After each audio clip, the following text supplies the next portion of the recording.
Make America Great Again. A simple yet so polarizing phrase which can invoke a wide array of emotions from people depending on their political views.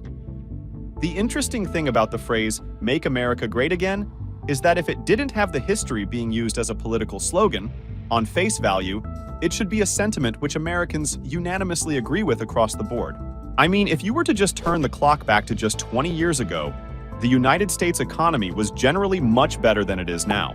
Inflation wasn't out of control, the housing market was actually stable enough for people to not find the idea of buying a house as an unrealistic, depressing joke. And it seems like people were generally happier prior to life-changing events, such as COVID, the 2008 financial crisis, and the multiple other once-in-a-lifetime events which you watching this video have somehow managed to live through. Which, by the way, well done. Give yourself a round of applause. That would, however, be the case if the phrase hadn't been hijacked by businessman and former WWE affiliate Donald Trump as a part of his historical 2017 presidential campaign. A campaign in which he would see victory and become the 45th president of the United States. But we're getting ahead of ourselves. Let's take it back to the beginning. The Make America Great Again phrase carries a more nuanced history than its association with Donald Trump suggests. Here's a deeper look at its evolution. Firstly, the sentiment behind MAGA often arises from economic anxieties or a perceived decline in national prestige. During the 1970s, the US faced economic stagnation with high inflation and unemployment, known as stagflation. Reagan's rallying cry tapped into this discontent, promising to restore American economic strength and global standing.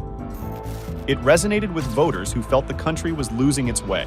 When Ronald Reagan used the phrase, Make America Great Again, during his 1980 presidential campaign, it was generally received positively. It tapped into a desire for economic recovery, a stronger military, and a return to traditional American values, which was seen as a good thing at the time.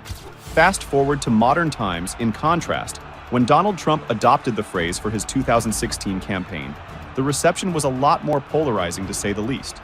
Trump's use of Make America Great Again was seen by his supporters as a promise to revive the economy, create jobs, and restore a sense of national pride. However, critics argued that the slogan harkened back to a time when many groups, including minorities and women, faced greater social and economic challenges. They viewed it as a nostalgic appeal to a past that was not great for all Americans and as a dog whistle for regressive policies.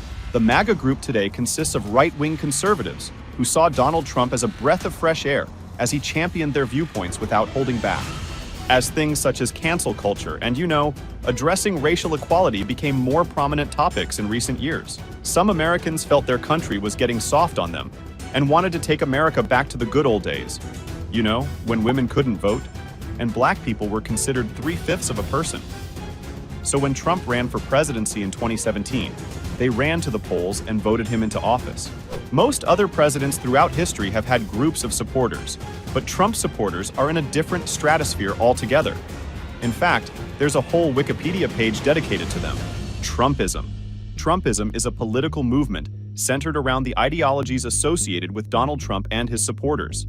This movement is marked by a rejection of constitutional limits on presidential power and a preference for an authoritarian leadership style, situating it as a variant of far-right, national populist, and neo-nationalist sentiments seen globally from the late 2010s to the early 2020s. The MAGA group would heavily push back on the idea that they are racist, sexist, Nazis, as people love to label them as. Finally, I want to conclude by saying the goal isn't to portray Trump supporters as inherently bad people, but more so to shine a light on how certain political issues are addressed when it comes to polarizing topics, and how we can continue to have civil discussions amongst one another, with the goal being an ideal outcome for all parties involved. Well then, that's enough diplomatic rhetoric for today.